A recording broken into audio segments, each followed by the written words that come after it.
Hola, ¿qué tal? Buenas noches, bienvenidos a Octavo Mandamiento. Ay, Cortina, Nos duró poco la alegría, no puedo diría yo. terminar de alegrarme con lo del Mundial, que usted ya me trae más problemas. Bueno. ¿Qué pasó? Y pasó lo que nadie esperaba, ¿verdad? De las tres posibilidades que tenía la Corte Suprema de Estados Unidos en el caso de los holdouts contra la Argentina, eligió la peor para la Argentina, que es desconocer el caso y rechazar el tratamiento del caso. Cosa que es bastante habitual, incluso en la justicia argentina, ¿no? Muchas veces cuando uno tiene un fallo en cualquier pleito de cualquier nivel, tiene un fallo de primera instancia en contra, tiene un fallo de Cámara, es decir, de segunda instancia en contra, lo más normal es que la Corte Suprema, como te digo, sea del país que se trate, es que rechace el caso. En este caso, como había implicancias de todo tipo, políticas, económicas, incluso globales, porque esto de alguna manera podía poner en juego los regímenes de reestructuración de deudas de cualquier país, se esperaba que a lo mejor la Corte se tomara un tiempo. Estaba claro que la Argentina iba a tener que pagar en algún momento. Lo mejor que le podía pasar a la Argentina es que, una, la Corte acepte analizar el caso; dos, le pida opinión al procurador del Tesoro norteamericano, que es una manera también de estirarlo, digamos, y decir, a ver si políticamente tengo plafón. Y eso iba a llevar no menos de 6 meses, y algunos hablan incluso de más de un año. Dentro de un año, digamos, concretamente después de fin de año, la Argentina tenía muchas mejores posibilidades de negociar con esos acreedores. Bueno, sí, te voy a pagar, que fue la última presentación que hizo la Argentina ante la Corte ya, vamos a pagar, pero vamos a ver en qué términos, en qué condiciones, refinanciación y demás. Bueno, no. La Corte dijo, sí tiene que pagar, pero además tiene que pagar ahora. Ahora, 1.330 millones. ¿no se hablaba de que el gobierno de Obama nos iba a dar una mano? Sí, lo que pasa es que eso yo creo que siempre fueron especulaciones muy a la Argentina, digamos. El otro día algo dijimos, te imaginarás que si el gobierno de Obama no puede influir en la Corte Suprema de Estado de su país, los que pueden influir legisladores argentinos que viajaron a hacer un poquito de lobby, sobre todo en los ambientes políticos norteamericanos. La verdad es que no. La verdad es que no. Salvo que en ese entente se le esté comprometida la seguridad de Estados Unidos, yo te diría que, o la economía profunda de Estados Unidos, como fue el caso de la Reserva Federal auxiliando a los bancos en la crisis de 2008, ahí sí el gobierno norteamericano pudo influir en la justicia de su país. En este caso, en todos los demás casos, yo te diría, no hay una absoluta independencia de criterio.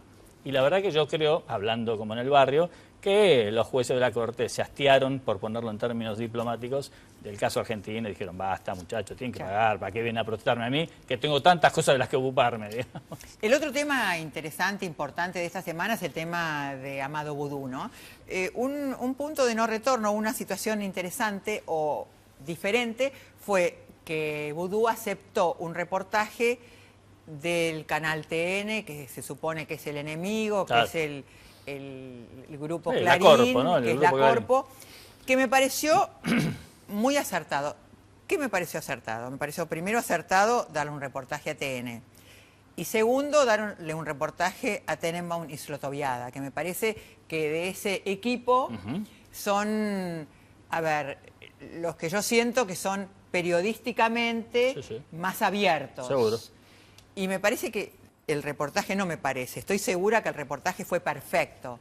Ambos preguntaron todo lo que cualquier periodista hubiese querido preguntar. Y me parece que dentro de sus posibilidades, Vudú habló de todo. También prendió un poquito el ventilador. Seguro. ¿No? Le pegó, para arriba pegó bastante. Sí, claro. A los sectores del gobierno. Los machos de los off the record, ¿no? Surgió ahí. Sí, y ni siquiera, no, algunos off the record y otros claro, por eso, pero él habló de eso, digamos. De eso, ¿no? De los que operaban en su contra. Dentro del gobierno hay gente operando en mi contra, el subtexto, digamos, del mensaje subliminal. Ahora, la pregunta es, ¿le van a soltar la mano a Vudú? ¿La presidenta en algún momento se va a sentir incómoda con esto? ¿Le va a soltar la mano a Vudú? Yo vuelvo a insistir que me parece que Vudú tendría que dar un paso al costado. En algún momento tendría, para no involucrar a la presidenta, para dejar terminar tranquilamente, porque no hay ningún problema institucional. Seguro. No es importante Vudú. No será el primer gobierno que actúa sin vicepresidente, ¿verdad? No, pero además, en diferentes condiciones, digo. No es tan importante Vudú. No, pero... ¿no? Digamos, usted tiene más peros que yo. No, para mí se puede dar un paso al costado. No, yo estoy de acuerdo absolutamente con vos. Lo que pasa es que, digamos, ¿por qué hasta ahora no lo han hecho? Me parece. Porque Vudú sabe cosas que probablemente no estaría bien, ahí sí afectaría a la presidenta o a todo el gobierno, sobre las actuaciones del gobierno en diferentes ámbitos. Yo de todas formas creo que esto es lo que algunos llaman la teoría del hombre bomba, ¿no? Esto es, le suelto la mano y el tipo empieza a abrir todos los ventiladores, empieza a decir todo lo que sabe. Como una ex resentida. Algo, efectivamente. Una botinera resentida. De hecho, lo tiene en su propio caso él, ¿no? Con la ex mujer de Alejandro Van der Broele, que lo acusó después de ser testaferro del vicepresidente. Bueno, yo la verdad que nunca se ha visto que ese famoso hombre bomba actúe en los hechos. De hecho, Ricardo Jaime está a punto de ser procesado y condenado y no dijo nada de todo lo que sabe Ricardo Jaime sobre la historia del kirchnerismo, porque además es amigo de los Kirchner desde mucho antes. Sí. Entonces yo creo que lo que está sopesando un poquito el gobierno es ver en qué momento le soltamos la mano. Yo creo que el gobierno está muy inquieto, lo que pasa es que claro, hasta ahora no lo ha demostrado, ni siquiera han hablado del caso, ¿no? Bueno, vamos a tenerla entrevistada después de los auspiciantes y quiero decirles que es una persona muy importante porque ella, su gremio, tuvo paralizado a parte del país durante mucho tiempo. Vamos a preguntarle por qué, cuál es el poder, cuál es su poder en esta geografía, en este escenario político. Ya volvemos a auspiciantes.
Acá la tenemos a Estela Maldonado, secretaria general de la Confederación de Trabajadores de la Educación, CETERA. Estela, gracias por estar acá. Gracias a ustedes. Buenas noches, ¿cómo estás, Estela? Muy bien. Estela, ¿cuántos afiliados tiene CETERA? 352.000 cifras últimas de fin del año pasado.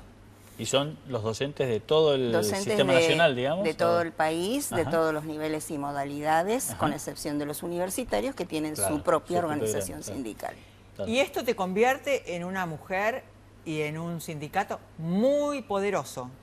Es una organización muy importante, pero en términos colectivos, no lo pienso en términos personales desde ya, ¿no? Es de los sindicatos más grandes del país, con una muy fuerte identidad, ¿no? Lo cual le da mucha pertenencia a sus afiliados. Y en la mayoría de las provincias, nuestros sindicatos de base, porque es una confederación, o sea, que afilia sindicatos, claro, son actores muy importantes, ¿no? Porque son los sindicatos, qué sé yo, en Córdoba, en Buenos Aires, en Santa Fe, en Mendoza, en Entre Ríos, son los sindicatos más importantes numéricamente de cualquier tipo de actividad. Por lo tanto, son actores insoslayables en términos no solamente de las discusiones salariales, sino de la discusión de las políticas públicas. Ahora, esta afiliación del sindicato a la Confederación, ¿se produce, digamos, de manera automática? Quiero decir, ¿el sindicato único de la provincia de Buenos Aires tiene que estar en CETERA? No, ¿O puede definir, decidir por una cuestión de estrategia política? Su congreso puede definir no estar. Ajá, okay. Nosotros tenemos sindicatos de base en todas las provincias. En el caso de la provincia de Tucumán tenemos 2 sindicatos de base que previo acuerdo entre ellos ambos han definido estar en la CETERA. Sí, sí. La otra pregunta tiene que ver con esto, ¿no?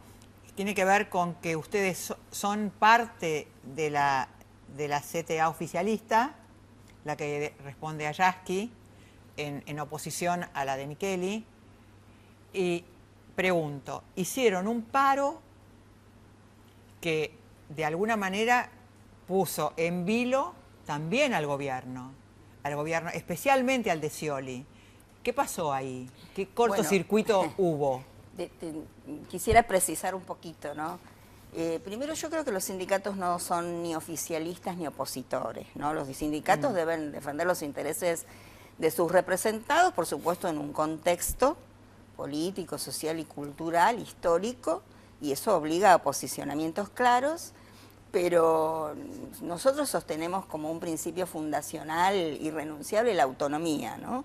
De todos los partidos políticos y de todos los gobiernos. Y en ese sentido es que actuamos. La otra cosa que me gustaría precisar esto es, en realidad no hay dos CTA, hay un fallo de Cámara que dice que en la elección que se hizo en 2010 hubo un fraude producido por el sector que lidera Pablo Micheli. Este propio sector ha desistido de su presentación ante la Corte, con lo cual ese fallo quedó firme. Y nos vamos encaminando hacia la institucionalización definitiva y normalización de nuestra central, que esperamos poder resolverla antes que termine el año. Próximamente haremos un congreso para definir convocatoria a elecciones ya regulares. Y tenemos, por supuesto, hasta que eso suceda, una prórroga de mandato dictada por el Ministerio de Trabajo, que es la autoridad de aplicación para las organizaciones sindicales. Ahora, más allá de eso, como decía Dani... sí, volviendo al tema de la pregunta, los docentes hicieron un paro que, por supuesto, más allá de la posición del gobierno nacional, provincial por y demás. supuesto, hubo algunas provincias, no solamente provincia de Buenos Aires, que desarrollaron conflictos importantes y prolongados, no tanto como el de provincia de Buenos Aires, en estricto orden a garantizar mejores salarios que en el caso de provincia de Buenos Aires habían quedado durante los 2 últimos años muy retrasados. Nunca había sucedido que los docentes de provincia de Buenos Aires ganaran mucho menos que los de la ciudad de Buenos Aires, los de Santa Fe, los de Córdoba, con quien integran la misma región educativa, ¿no? Distancias muy grandes salariales. Por otra parte, una situación de desgobierno en el sistema educativo bonaerense, con problemas gravísimos de infraestructura, problemas gravísimos para pagar salarios en tiempo y forma. ¿Eso tiene que ver con la ministra o tiene que ver con la ministra de Educación o tiene que ver más con el gobernador? Tiene que ver con la gestión Scioli. Tiene que ver con cuestiones estructurales de fondo que hacen a la crisis financiera de la provincia, pero creemos claramente en relación a una ineficacia muy importante de la gestión Scioli, y no solamente en materia educativa, ¿no?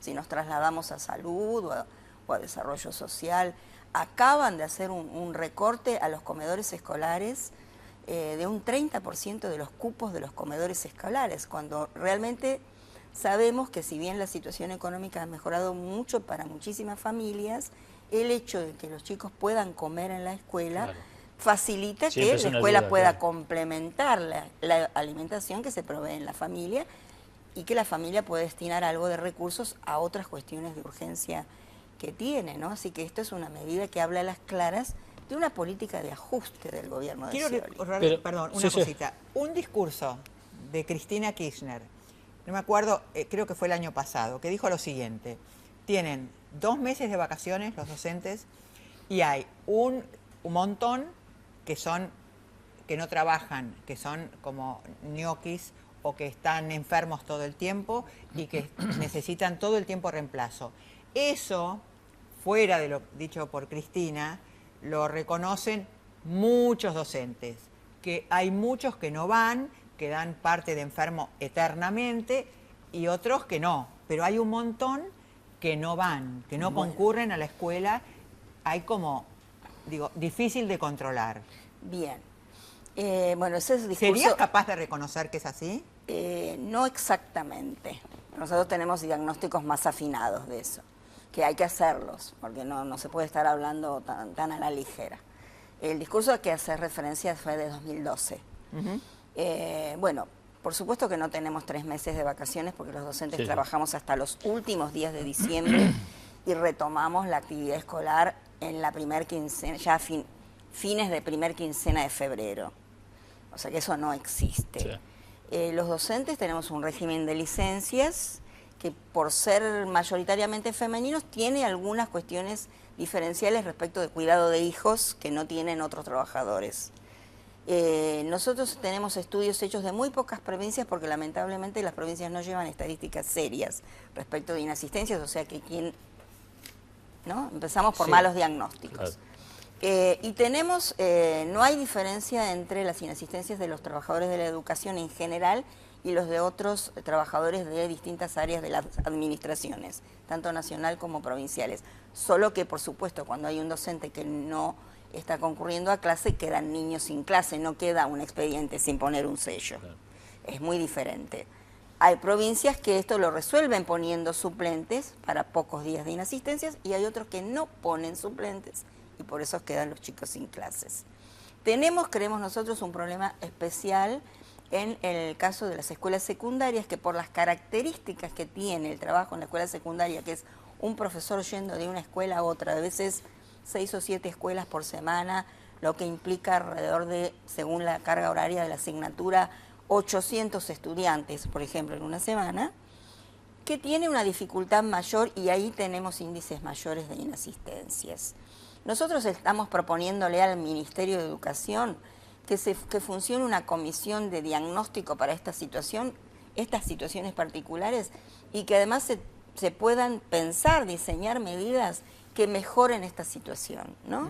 Que tienen que ver con modificaciones en los regímenes laborales y sobre todo que haya serios contralores y seguimiento, porque nosotros no nos oponemos a los contralores, al contrario, creemos que es deber de las administraciones provinciales ser rigurosos con los contralores y si ha habido abusos, sancionar. Jamás nuestros sindicatos se han opuesto a que haya una sanción a quien haya falseado una licencia, lo cual no es habitual, no sucede habitualmente. Hay alguna excepción que por supuesto creemos que debe ser investigada y sancionada. ¿Dejas una pregunta para después? Sí, sobre esto, Estela, justamente, yo estaba ya pensando en la pregunta y con esto último que decís, de alguna manera vamos en ese camino. Yo te iba a preguntar por qué siempre la discusión empieza por lo salarial, digamos que obviamente entiendo lo que es el bolsillo para todos los trabajadores, pero nunca llegamos a esta parte, pero después del corte lo hablamos. ¿Cómo no?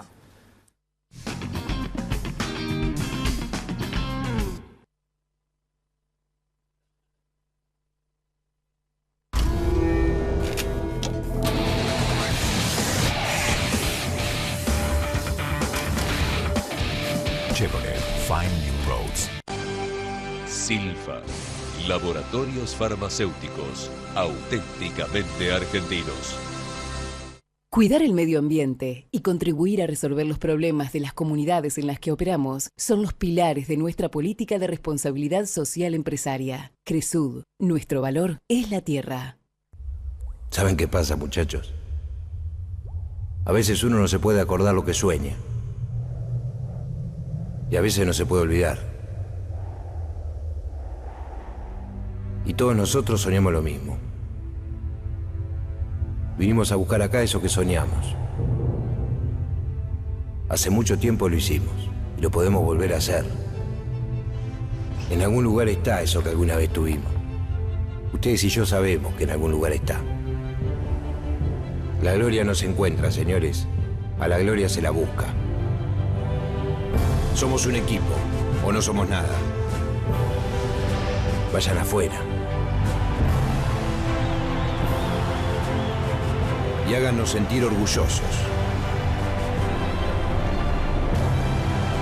de haber nacido en nuestro sueño.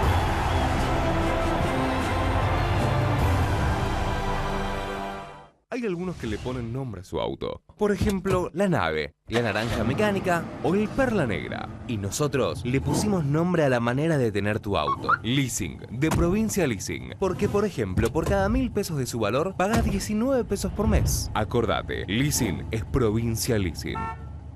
Buenos Aires, activa como nunca. Gobernación Daniel Scioli.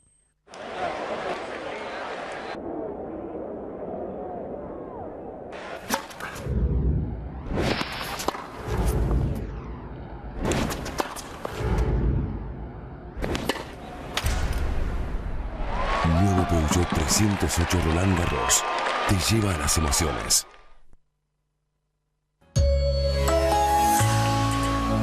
¿Y si un día cambias la rutina? Después del fútbol se viene el asado con los amigos, pero hoy con asado de cordero. Si en la cancha sos el distinto, en la parrilla también. Cordero Patagónico Indalo. Cortes ricos y prácticos, para que vos elijas un día y lo hagas diferente.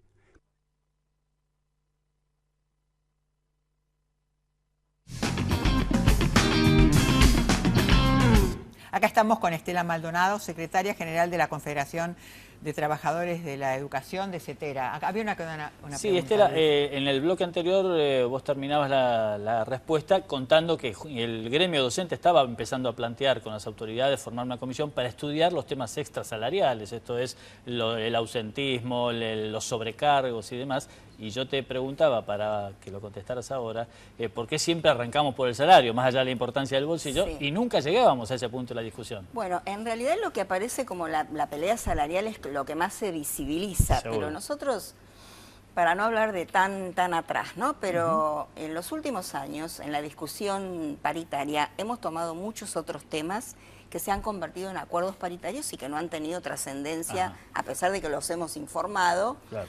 Y que No se están le ha en dado el convenio, trascendencia, claro. que están en los convenios. Por ejemplo, en el mes de noviembre del año pasado hemos firmado un acuerdo paritario nacional de formación permanente en ejercicio, por el cual el Ministerio de Educación está encarando un programa de formación permanente de los docentes, gradual, que va a abarcar a todos los docentes del país, conveniado además con las organizaciones sindicales, que a su vez van a poder hacer formación específica sobre algunas cuestiones. CETERA tiene un equipo de pedagogos muy importante, muy grande, una escuela de formación y un instituto de investigación, y vamos a estar haciendo formación en todo el país, digamos, profundizando cosas que venimos haciendo hace muchísimo tiempo.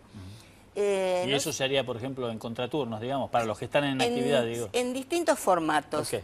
pero se va a estar realizando durante varios años en todo el país. Bien. Pero además, por ejemplo, hemos firmado en años anteriores un acuerdo paritario sobre las condiciones de salud, de seguridad e higiene en los establecimientos escolares, que habla de un montón de temáticas que hacen a las posibilidades de enseñar mejor y de aprender mejor, ¿no? Cuestiones que tienen que ver con la infraestructura de las escuelas, Claro. instalaciones eléctricas, en caso de incendios, bueno, todo lo que hace seguridad e higiene. Y nosotros nos ocupamos de monitorear esas cuestiones y hacer las denuncias pertinentes, que en muchos casos no obtenemos resultados. Te voy a interrumpir, Claro, perdón, ¿no? claro. Sí. Pero todo esto es muy lindo, pero los alumnos desertan. Hay deserción de alumnos. Y tengo la sensación de que a lo mejor esta escuela hoy no está a la altura de estos alumnos. A lo mejor los maestros son excelentes, pero los chicos muchas veces se aburren en las clases. Bueno, Entonces, dejan de interesarles porque están en otra, porque a lo mejor están pensando en otra cosa, porque a lo mejor la escuela no se actualizó tecnológicamente, porque la maestra dice, tiene contenidos que atrasan. A ver, a lo mejor estos maestros todavía no están preparados para estos alumnos. bueno, acá hay que hacer varias diferenciaciones. Nosotros tenemos una tasa altísima de egreso en la escuela primaria, muy alta, 97%. O sea que nuestra población está prácticamente universalizada y desde la década del 60 en la escuela primaria, y tenemos una tasa bajísima de analfabetismo, 1.4. Tenemos, sí, una escuela secundaria que se ha hecho obligatoria en 2007, muy recientemente, que sí tiene una tasa de desgranamiento muy alta, aunque, por supuesto, comparativamente en términos históricos están egresando muchos más estudiantes que los antes de que sea obligatoria, ¿no? De eso se habla poco. Y sí hay que hacer una profunda transformación de la escuela secundaria que recién se inicia, que tiene que ser transformación de los programas de formación de los profesores, transformación de los modos de acceder al conocimiento y de organización curricular y de las propias prácticas de las escuelas para que justamente den cuenta de las necesidades de los adolescentes de hoy en día. Algunas cuestiones están comenzando a cambiar lentamente, más lentamente de lo que nosotros quisiéramos, y este es un tema sobre el cual nosotros trabajamos permanentemente y le planteamos a las autoridades educativas las transformaciones que tiene que haber en las escuelas para que esto sea posible. Una de ellas es esto de terminar con que los profes vayan de una escuela a otra y no terminen siendo de ninguna escuela. Nico, ¿cómo se hace para conocer 800 estudiantes? Es imposible. Imposible. O sea, si no producimos una posibilidad de que haya un vínculo pedagógico, esto no vamos a poder avanzar. Ahora, la mayoría de los profesores... ¿Y eso cómo se resuelve? Perdón. Esto, hay algunas provincias que ya han comenzado a hacerlo. Se comienza con concentración horaria de poder ponerlas a través de permutas. Determinado establecimiento, exactamente, o digamos. por lo menos que queden en 2 y Claro. no en 6 o 7, claro. como sucede hoy en día en muchas provincias. Seguro. Pero además necesitamos un modo de trabajo que se pueda articular, ¿no? Que no se enseñen por separado las asignaturas, sino que se puedan armar proyectos conjuntos. A los estudiantes les interesan muchísimos temas que se pueden trabajar en forma de proyectos colectivos. Absolutamente. Y están muy interesados en todo lo que sea comunicación, derechos humanos, cuestiones ambientales, que son temas alrededor de los cuales se puede estructurar una gran cantidad de conocimiento. Bueno, esto requiere algunas transformaciones en cómo se organiza la escuela secundaria, que apenas empiezan, que nosotros estamos recuperando experiencias muy valiosas que se están haciendo en muchos lugares del país, y creemos que esas hay que extenderlas. Pero, por supuesto, es sobre todo la escuela secundaria la que necesita la transformación más profunda, porque ha perdido su sentido original, Sí. que era segregativo, selectivo, y ahora que es universal, tiene que transformarse totalmente. Gracias, Estela Maldonado, por haber estado en nuestro programa. Gracias a ustedes por este espacio. Gracias a vos por ¿Nos venir. vamos, Luis? Nos vamos. Hasta el próximo lunes, dale.